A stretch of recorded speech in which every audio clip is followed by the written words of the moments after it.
Hi friends, welcome to Varalakshmi Podarillu. ముందుగా అందరికీ వరలక్ష్మి వ్రతం శుభాకాంక్షలు. వరలక్ష్మి వ్రతం ప్రత్యేకత గురించి తెలుసుకుందాం. శ్రావణ మాసంలో శుక్లపక్షంలో పౌర్ణమికి ముందు వచ్చే శుక్రవారాన్ని వరలక్ష్మి వ్రతంగా జరుపుకుంటాము. ఒక హిందూ ఆచారం కూడా. వరలక్ష్మి దేవత విష్ణుమూర్తి భార్య. హిందూ మతం ప్రకారం ఈ పండుగ విశిష్టమైనది. వరాలు ఇచ్చే దేవతగా వరలక్ష్మి దేవిని పూజిస్తాము. అష్టలక్ష్ముల్లో వరలక్ష్మి దేవికి ఒక ప్రత్యేకత ఉందంటారు. మిగిలిన లక్ష్మీ పూజల కంటే వరలక్ష్మి పూజ శ్రేష్టమని శాస్త్రవచనం. శ్రీవారికి ఇష్టమైన పైగా విష్ణువుకు ఒక జన్మ నక్షత్రమైన శ్రవణం పేరిట వచ్చే శ్రావణ మాసంలో ఈ వ్రతాన్ని చేస్తే విశేష ఫలితాలు లభిస్తాయి.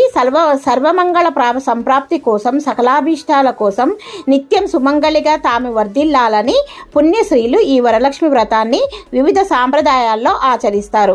ఎవరు ఏ పద్ధతులు పాటించినా శ్రీలక్ష్మిని కొలిచే తీరు మాత్రం ఒక్కటే. వరలక్ష్మి వ్రతం రోజున వాయనం ఎందుకు ఇవ్వాలి అనేది తెలుసుకుందాం. వరలక్ష్మి వ్రతం రోజున వాయనం ఇవ్వడం అనేది ఒక ఆచారం.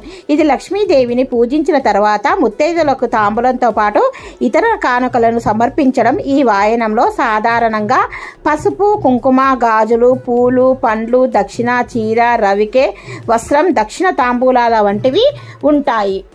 వాయనం అంటే ఏమిటి? వాయనం అంటే ఒకరికి సహాయం చేయడం లేదా ఒకరికి బహుమతి ఇవ్వడం అని అర్థం. మీలో ఎంతమందికి ఇది తెలుసో నా కామెంట్ బాక్స్లో తప్పకుండా తెలియజేయండి. ఒకవేళ నేను చెప్పిన ఈ వాయనం గురించి మీకు తెలియకుంటే, నేను చెప్పినది నచ్చితే తప్పకుండా లైక్ చేసి సబ్స్క్రైబ్ చేసుకోండి. అలాగే వాయనంలో ఏమేమి ఇస్తారో చూద్దాం. పసుపు, కుంకుమ, గాజులు, పూలు, పండ్లు, దక్షిణ, చీర లేక రవిక, వస్త్రం, తాంబూలం అనేది వాయనంలో ఇస్తామండి. వరలక్ష్మి వ్రతం రోజున వాయనం ఇవ్వడం అనేది ఒక మంచి సాంప్రదాయము. ఇది లక్ష్మీదేవికి అనుగ్రహం పొందడానికి ఒక మంచి మార్గం అని తెలుసుకోవచ్చు.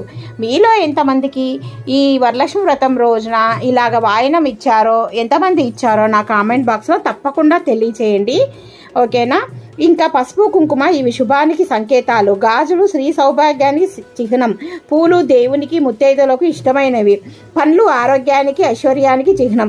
దక్షిణ డబ్బు, ఇది ధనానికి సంకేతం. చీర, రవిక స్త్రీలకు బట్టలు ఇవ్వడం అనేది ఒక శుభ సాంప్రదాయం.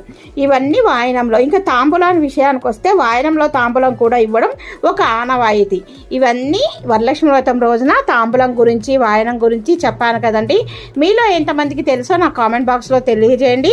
ఒకవేళ తెలియకపోతే, నేను చెప్పినది నచ్చితే ఒక లైక్ కొట్టి సబ్స్క్రైబ్ చేసుకోండి. Thank you for watching. Please subscribe.